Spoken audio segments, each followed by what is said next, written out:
Amniotic fluid का कम होना, उसके ऊपर मैंने 2 से 3 वीडियोस बनाए हैं, लेकिन पहली बार इस वीडियो को मैं ले रही हूं क्योंकि बहुत सारे महिलाओं के साथ ये शिकायतें आई हैं कि मेरे गर्भावस्था के टाइम पे एमनियोटिक फ्लूइड का स्तर ज़्यादा हो गया था। तो ये एमनियोटिक फ्लूइड का स्तर क्यों ज़्यादा हो जाता है, इसके क्या क्या कारण होते हैं, नॉर्मल क्या रेंज होता है, और जब इस तरह की परिस्थिति उत्पन्न हो तो आपको क्या करना चाहिए, सबके बारे में आज इस वीडियो में डिस्कशन किया है। वीडियो काफ़ी इन्फॉर्मेटिव है, प्लीज़ शुरू से लेकर लास्ट तक जरूर देखिएगा। नमस्कार दोस्तों, मेरा नाम हर्षिता वर्मा है और आपका मेरे चैनल ट्विंस माय वर्ल्ड पे बहुत बहुत स्वागत है।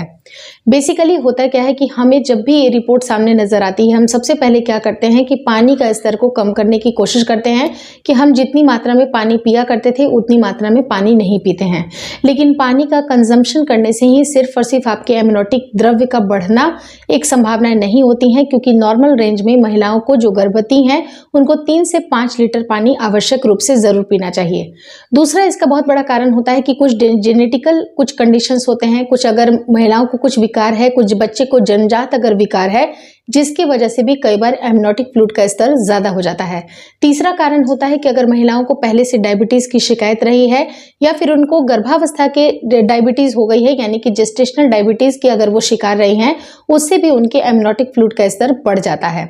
चौथी चीज क्या होती है कि अगर बच्चे को खून की कमी होती है या उनकी हार्ट प्रॉब्लम कुछ होती है या किडनी से रिलेटेड अगर बच्चे को कुछ प्रॉब्लम होती है, उस कंडीशन में भी एमनियोटिक फ्लूइड का स्तर काफी ज्यादा हो जाता है। तो ऐसे केस में सिर्फ और सिर्फ अगर आपका पानी का कम करना एक सिंगल रीजन नहीं होता है कि आप अपने एमनियोटिक फ्लूइड के स्तर को कम कर दें। एमनियोटिक फ्लूइड का स्तर अगर आपको पता चल गया, अगर आपके डायग्नोस में आ गया, आपने जब भी अल्ट्रासाउंड कराया और आपको पता चला कि आपका जो एमनियोटिक द्रव्य होना चाहिए, जो कि नॉर्मल रेंज 500 से 1000 ml तक होना चाहिए, उससे ज़्यादा अगर उसकी क्वांटिटी है तो आपको ऐसे केस में इमीडिएटली अपने डॉक्टर से ज़रूर कंसल्ट करना चाहिए कि उनकी क्या ओपिनियन है, उसके हिसाब से वो वर्क करेंगे। अगर बहुत ज़्यादा नहीं है तो वो डॉक्टर उसको ऐसे ही चलने दे सकते हैं, या फिर अगर वो ज़्यादा है तो उस टाइम पे कुछ सुई की मदद से उसको रिट्रीव किया जाता है, उसको एक्सेस जो वाटर है उसको रिट्रीव किया जाता है, या तो पानी कम करने की भी दवाइयाँ आपको डॉक्टर प्रिस्क्राइब कर सकते हैं। अब रही बात किसके क्या क्या खतरे हो सकते हैं, तो खतरों के बारे में अगर मैं बात करूं तो बहुत सारे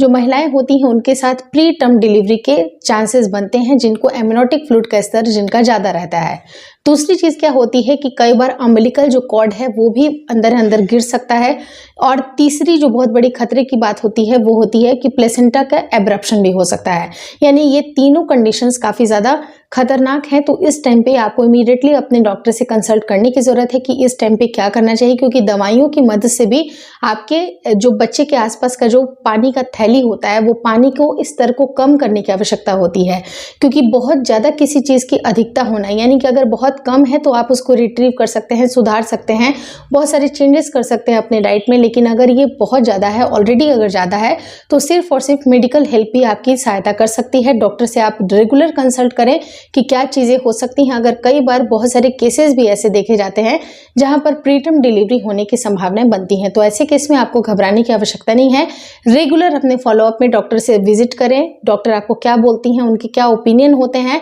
और एक डॉक्टर से नहीं बल्कि 2 से 3 डॉक्टर को भी विजिट जरूर करिए, ताकि आपको सेकेंड ओपिनियन भी मिल पाए कि जो भी चीज़ें हैं वो आपके हक में होनी चाहिए, सिचुएशन आपके कंट्रोल में होनी चाहिए, ताकि जच्चा और बच्चा दोनों सही सलामत बिल्कुल स्वस्थ रूप से उनकी दोनों के मतलब डिलीवरी हो जाए, माँ भी बिल्कुल स्वस्थ रहे। इसी दुआ के साथ, इसी कामना के साथ आज की वीडियो एंड करती हूँ। Thank you so much for watching twins my world.